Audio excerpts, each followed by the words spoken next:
Ընդամենը 1.5 տարի առաջ $900,000 բարեկարգված Սուրբ Գրիգոր Լուսավորիչ եկեղեցուն հարակից այգում այս պատկերն է։ 40 տույաներից մնացել է 26-ը, 24 աղբամանից 10-ը։ Նստարանները գունաթափված են, դեկորատիվ թփերի մի մասը չկա, սալիկներն էլ կոտրված են։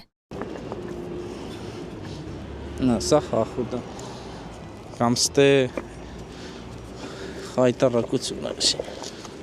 Դեռ 2024 թվականի հուլիսին Factor TV-ն պարզել էր, որ ընդամենը ամիսներ առաջ տնկված տույաները, որոնցից յուրաքանչյուրը ձեռք էր բերվել 214,000 դրամով, չորացել էին։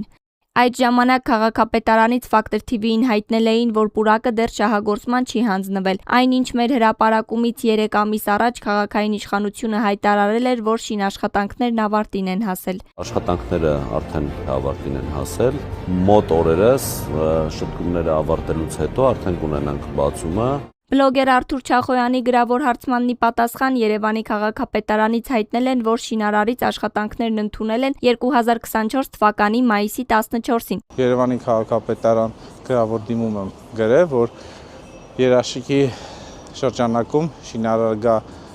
վերականգնի ամբողջ այգու սալիկները որակյալ սալիկներով, բայց Երևանի քաղաքապետարանից նման պատասխան եմ ստանում, որ երաշիքի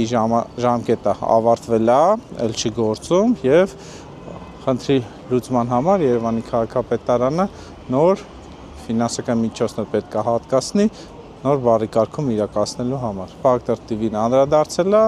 քաղաքապետարանը պաշտոնական սուտ տեղեկատվություն է տրամադրել իրենց ծախողումները քողարկելու համար։ Այսինքն ստացվում է, որ շինբարեկարգման վարչությունը դա արել է մեր հրապարակումից 3 ամիս առաջ, բայց երբ բարձրաձայնել ենք թերությունների մասին, ասել են, որ աշխատանքները չեն ընդունել եւ այգին շահագործման հանձնված չէ։